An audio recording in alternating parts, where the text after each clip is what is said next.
Zachariah, Come in the cab. what were you trying to ride on? I tried riding on that. Well, you can't. You can't. What type of ride? What you trying to ride on? Thing 2? You don't know yet? No, I don't. Okay, we're gonna figure this out. Let me find out where the boys are. Are they already gone?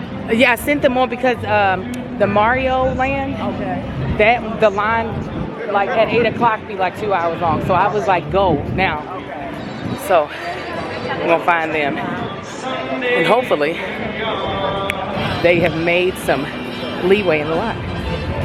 That chick angel, that chick angel, that chick angel. A boss, a wife, a boy, mommy. Yo, she's comedy. Come get your life. That chick angel, that chick angel. You might even see her on TV. Join the family. Come get your life. Yes, a lot. Look at that. So that's Mario World over there. Let's go there. We're gonna go there. Y'all see that? Look at how neat that is. You can't see him? Wow. This has got me Really over hot. there? This has got me hot. Trenton, is this exciting? Is this exciting, Trenton? Yes. You want to go there? Hey, I think I see something moving. You see something moving? Yeah. Are you excited? Yes. So I've got good news and I got bad news. The good news is in this vlog, we're going to someplace interesting, or we're in someplace interesting, which is Universal. The bad news is this theme park plays music all around it because they have so many immersive worlds. So you're going to get a lot of what feels like more BTS footage because all of this copyrighted music doesn't allow us to just be able to film and talk. So anyways, you're seeing us enter Super Mario World. It took us about 30-40 minutes to get into the actual world. The line was extremely long, but it did move fast. The way it works at Universal is either you get there early or you make a reservation to go in here.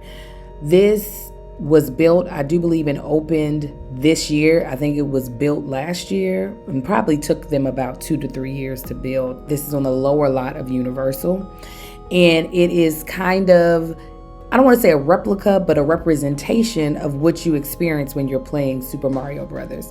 Now, mind you, I haven't played Super Mario Brothers since I was young, so there's a lot more characters and more lands inside of the Super Mario world than what I remember as a child. We're currently in the Super Mario Brothers actual ride line, which was, get a load of this, 3 hours long.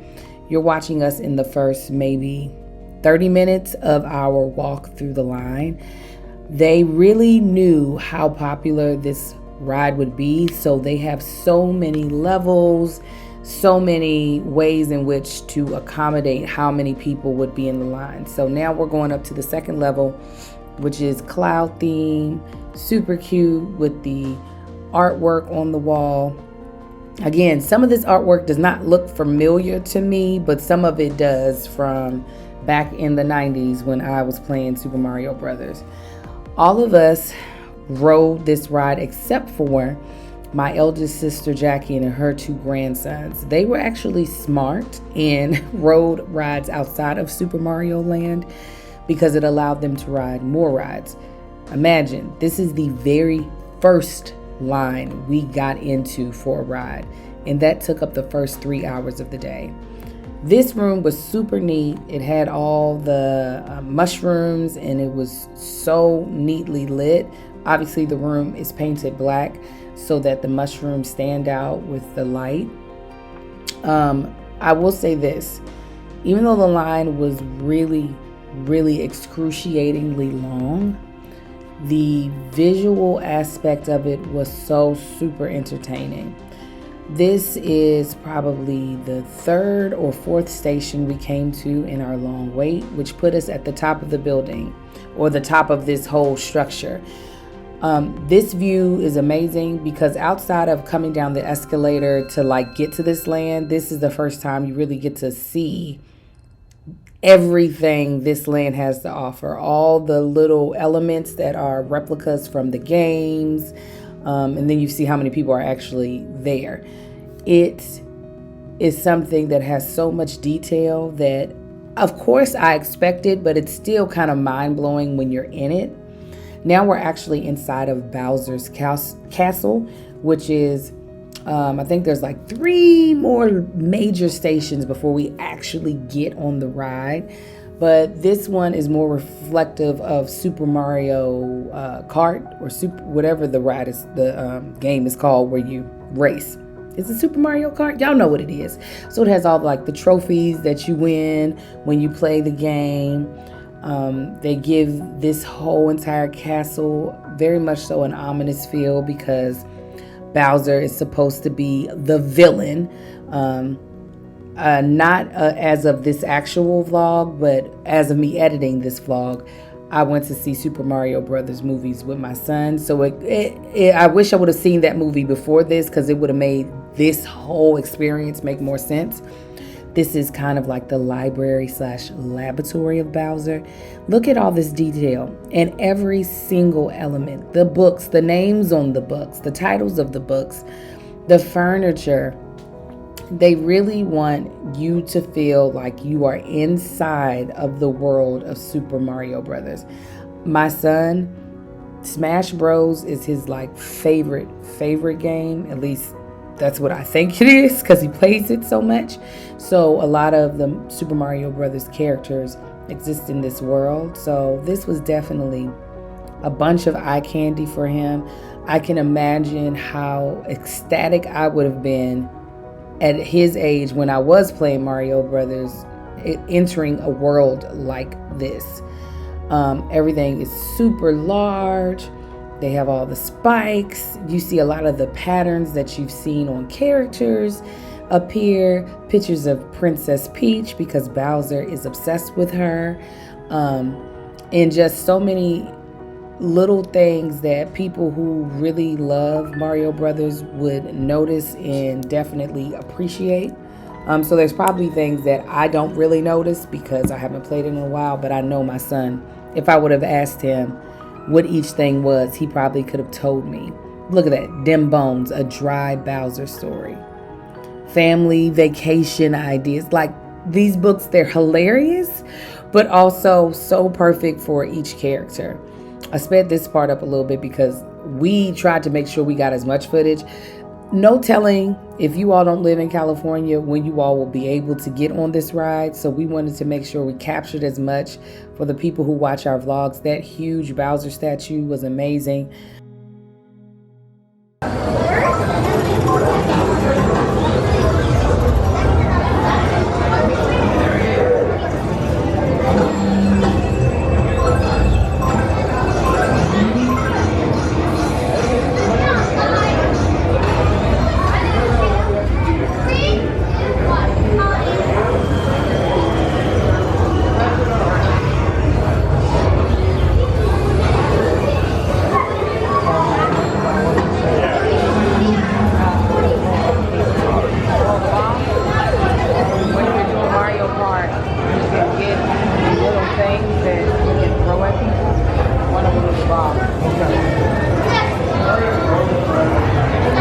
So everybody's Bowsered up. They don't have a Bowser team, so I had to join Mario.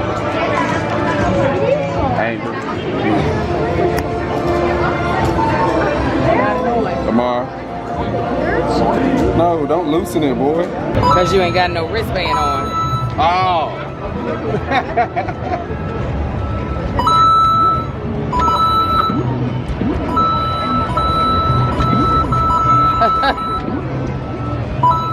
All right, let's find Marcus, Ty, and Kai, and Micah, and I'm Melissa, and Makari. Come on, Amar. Amar. Next up, we went to Harry Potter Land. I'm not sure if that's exactly what it's called, but y'all know what I mean. Again, the way Universal works, they create really immersive lands that you're familiar with, but obviously would never get to visit unless you were in the movie.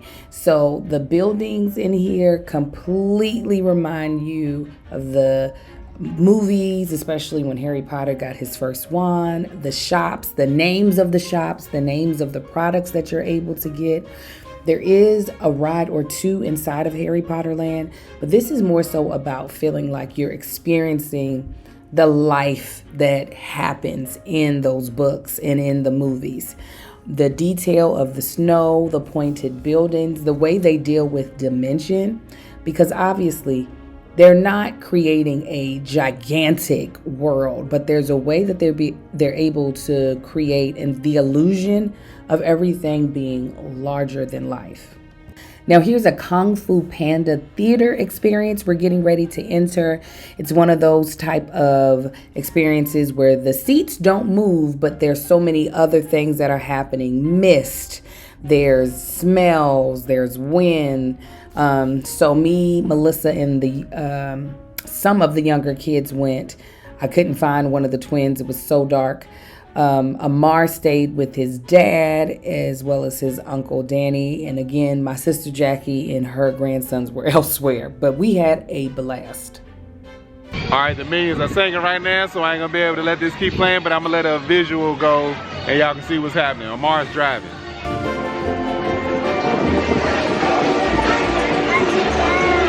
Yeah, you go up and down.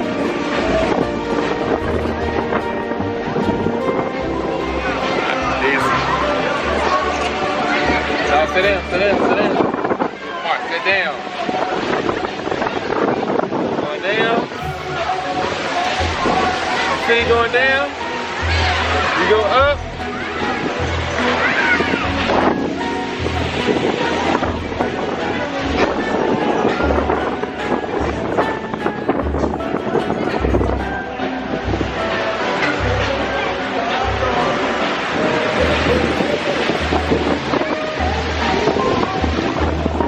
So yeah, family, we on the Universal Oscar for tour. your work on the We just did a King Kong, Skull Island, literally this entire train up there.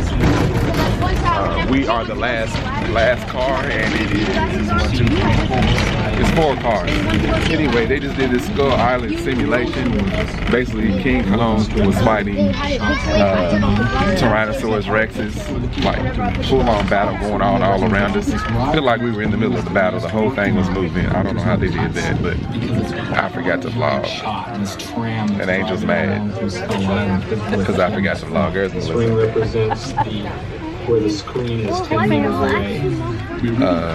So I'm gonna try to make sure y'all get the other neat stuff that goes on with it. I don't know what they are they still talking about Skull Island? Weta FX also did the visual effects for The Last of Us show on HBO with the internet's dad, Pedro Pascal. I got my camera out, King so Kong, they included a keep y'all T-Rex tuned. pulling a cars from Back to the Future Part 2. From the distant future of 2015. These are the cars and the Not as movies many that they were flying in. cars as they thought Magnum they were gonna PI, Back to the be. I also Future. love the Jurassic Park series. Couple of Don't remember that vehicles guy. here. Oh, I And next remember to that them, one. This is a newer addition to this lineup. remember That that. Fry's Electronics Tech Flintstones. Team van from Nope from last year. And also we have the Crawdaddy boat from Us, another one of Jordan Peele's films. Harry Potter. Jordan I Peele's guess. worked at Universal quite a lot. Even back in the Key and Peele days, many of their comedy sketches were filmed on the Universal Jurassic backlines. Park. Oh, Jurassic Park again. Now, you might Fries. be looking at that boat from Us, or maybe that tank at the very end from Transformers, or even that gyrosphere from Jurassic World. You might be asking, Chris, are those still picture cars? They're not cars, you know? But yes, any vehicle captured on camera is considered a picture car, including this Jurassic Park Jeep on the right-hand side. Oh, speaking of Jurassic Park, there was also a picture car helicopter that took them to that island off the coast of Costa Rica in the first place. Oh, what's going on here? Oh, look at everybody. Oh, look out, there's some Dilophosaurus in the bushes. Oh, they're those spitter dinosaurs. Oh, look out. Tran 2, here they come. Oh, no. Oh, look out. They're those tricky little dinos from Jurassic Park and Jurassic World Dominion. Oh, and there's the Spinosaurus on the left. Oh, goodness. That's larger than life. Oh, man, the humanity.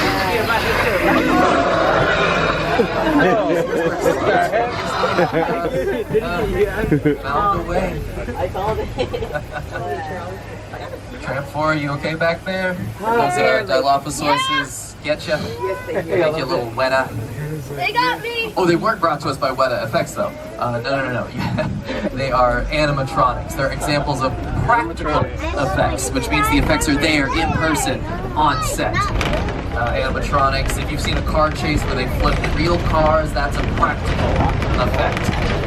But hey, what else can make us wetter? The rain. Good segue, Chris. Let's talk about the weather in movies. In Jurassic Park, which has been here since 1968. It's quite old, but you can also see it used in the big fat liner. The battery literally, the camera literally turned off right when the best part happened. The camera just turned off right when the best part happened.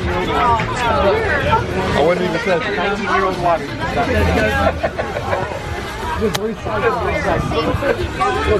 160 of us, so we're gonna mosey on out of here. Quentin Tarantino also used 6 points in his movie Once Upon a Time in Hollywood. Leonardo DiCaprio's character was filming a Western TV show. Now as we turn out to Park Lake, take a look to your left across the water there. You see those giant sound stages, 30 through 33? Well,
Oh, y'all got wet.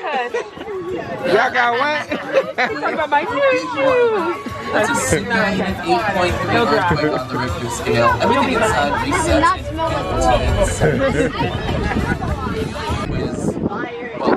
Wiz is his stage name. He has a great disappearing name you should check out. His stage magician. Is that a shark? Uh-oh, I think there's a shark in the water. Oh, no. Hey, Wiz, did you see that? There's a shark in the water. Are you trained for this? Do you know what's in? Oh,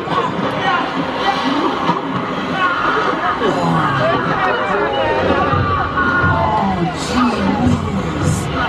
Oh, it's his disappearing act. Wow, yay! Oh, jeez Louise. What should you tell us, wife Louise?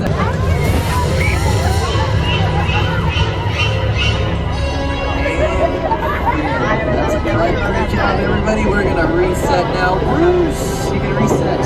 Yes, our mechanical shark is named Bruce. He doesn't actually He's named Bruce after the 3 mechanical sharks used in the production of Jaws. They were also named Bruce.